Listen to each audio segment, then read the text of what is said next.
சென்னை புறநகர் மாவட்டம் காரப்பாக்கம் பகுதியில் நீர் மோர் பந்தல் திறக்கப்பட்டது. சோழிங்கநல்லூர் கிழக்கு பகுதி செயலாளர் M.K. பழனிவின் ஏற்பாட்டில் காரம்பாக்கம் பேருந்து நிலையம் அருகே நீர் மோர் பந்தல் அமைக்கப்பட்டது. நீர் மோர் பந்தலில் இளநீர், வெள்ளரிக்காய், தர்பூசணி, நுங்கு, பழச்சாறுகள், ஆரஞ்சு, அன்னாச்சி பழம், வாழைப்பழம், செவ்வாழை, கிரணிப்பழம் உள்ளிட்ட ஏராளமான உடலை குளிர வைக்கும் பழங்கள் பொதுமக்களுக்கு வழங்க ஏற்பாடு செய்யப்பட்டிருந்தது.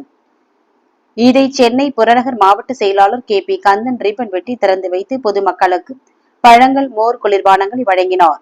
இந்நிகழ்வில் பகுதி கழக செயலாளர்கள், வட்ட செயலாளர்கள் உட்பட ஏராளமான கழக நிர்வாகிகள் கலந்து கொண்டனர்.